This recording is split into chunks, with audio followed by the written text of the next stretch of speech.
दिल्ली के दो कुख्यात गैंग्स ने पिछले 6 दिनों में एक दूसरे से किनारा कर लिया है। क्या वाकई में दोनों गैंगस्टरों के बीच में अब दरार आ गई है या फिर एक कोई बड़ी साजिश है? पुलिस अब इसका पता लगाने में जुटी हुई है। दरअसल 6 दिन पहले इंस्टाग्राम पर गैंगस्टर नीरज बवानिया, जिसे दिल्ली का दाऊद कहा जाता है, उसके नाम से बने नीरज बवाना ऑफिशियल 2007 अकाउंट से पोस्ट किया गया, जिसमें दावा किया गया कि मैं नीरज बवानिया अपनी लाइफ की पहली पोस्ट डाल रहा हूँ। मैं सभी को बताना चाहता हूँ कि मेरा हिमांशु भाऊ या उसके किसी आदमी से कोई वास्ता नहीं है। हिमांशु भाऊ या फिर उसका गैंग कोई क्राइम करता है तो उससे मेरा कोई भी लेना देना नहीं है। इस पोस्ट के 2 दिन बाद इंस्टाग्राम पर हिमांशु भाऊ के नाम पर बने भाऊ रिटोली 02 अकाउंट से एक वीडियो पोस्ट किया गया। इस पोस्ट में नीरज बवाना के पोस्ट का जवाब देते हुए काला चश्मा और नकाब लगाया हुआ एक व्यक्ति कहता हुआ दिखाई दिया, हम तो भाईचारा निभा रहे थे।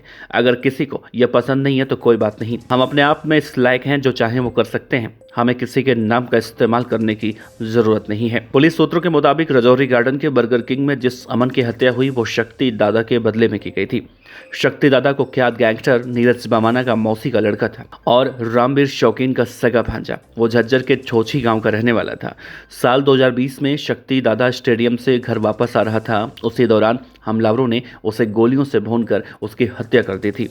अमन जून पर शक्ति दादा की मुखबिरी करने का आरोप था। अशोक प्रधान, नीटू दाबोदिया गैंग ने यह हत्या करवाई थी। अगर देखा जाए तो हिमांशु भाऊ की सीधे तौर पर अमन जून से कोई दुश्मनी नहीं थी।